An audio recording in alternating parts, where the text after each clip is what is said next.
Hi kids, I hope you got to sleep in late and enjoy this storm. I know I did. It is time, however, we really don't have a day to give up, to begin our study of number theory. You should all have the sheets that I gave you yesterday in class. The beginning is, the very first page is really what I call a diagnostic test. This is all stuff that you've studied before, and so it is rather than spend extra time on it in 7th grade, I do just touch base on the first day to make sure that you are comfortable and fluent in the definitions of prime number,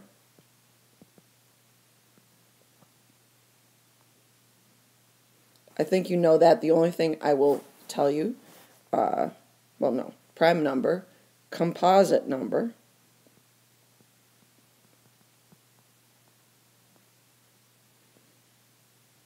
this is the thing I want to tell you. I just want you to remember that 1 is neither prime nor composite. Factor and multiple.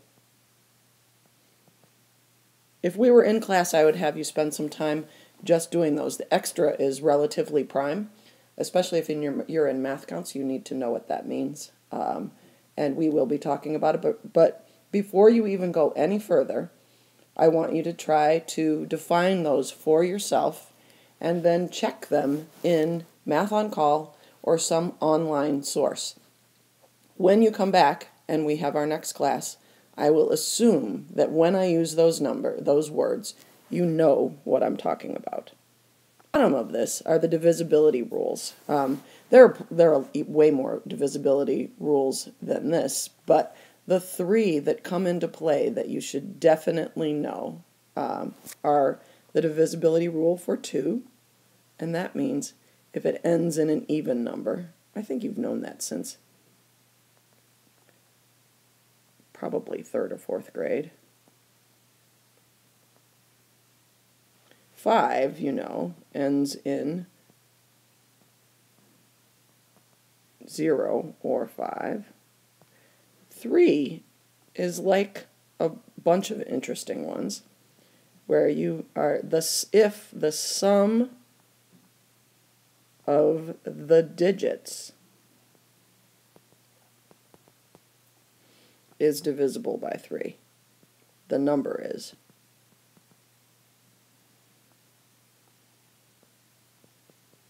So we'll do an example of that.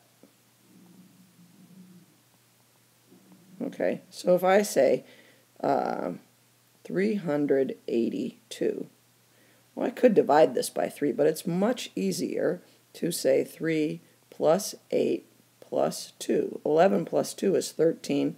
13 is not divisible by 3, therefore this whole number, 382, is not divisible by 3. However, if I did 381, 3 plus 8 plus 1 is 12. 12 is divisible by 3, therefore 381 is also divisible by 3. 2 and the rule for 3, you can figure out the rule for 6, because any number that is divisible by both 2 and 3, and we'll be talking a lot more about this in terms of prime factorization, is also divisible by 6. So 6 is if an even number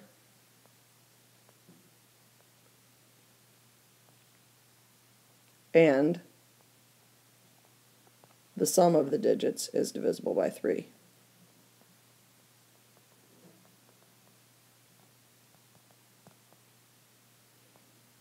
Okay. 9 is like those. 9 is if the sum of the digits is divisible by 9.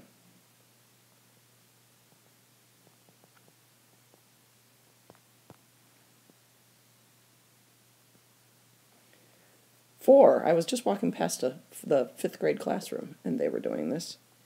4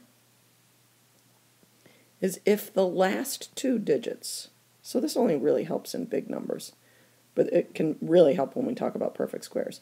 Last 2 digits divisible by 4. Okay. not the sum, oops, not the sum, the last two digits divisible by 4. So I can have the number 4,864. That's a big number. If I look at this, if 64 is divisible by 4, the whole number is divisible by 4. The 9 rule comes up, the 11 rule comes up in math counts sometime, but I'm not going to spend video time right now talking about that. So the first sheet that you have to actually do is sheet number 56.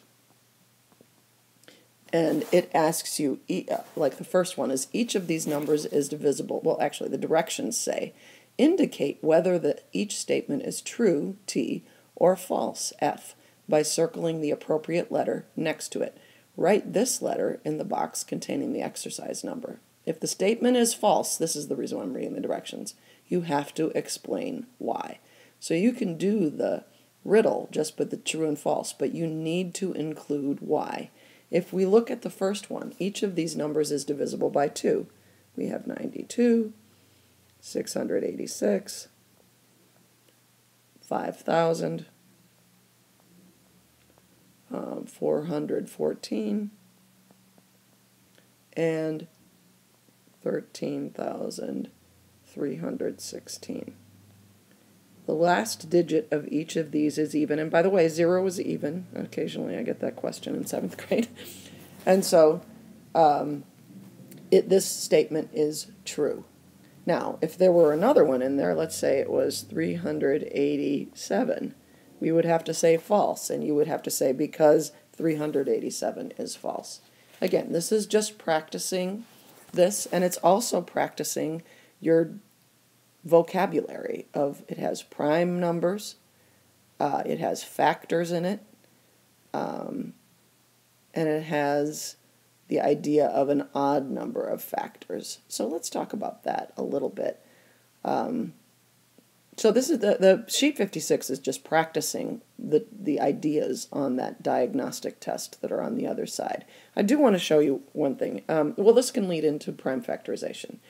The whole next sheet is about prime factorization, which is going to be the basis of quite a bit of what we do. Prime factorization, I know you've done with Mr. Walsh if you were here last year.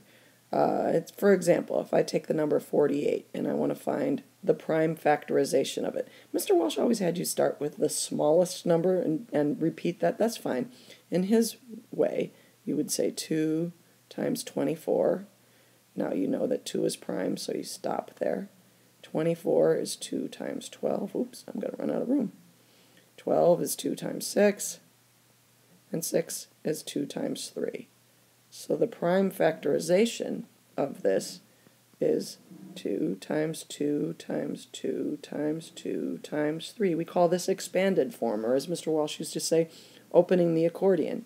You can see, however, that you have 2 multiplied by itself 4 times, so that's the same as 2 to the 4th times 3. From here you can find all of the factors. That's what we're going to be doing on Friday. It's pretty cool. But the prime factorization of 36.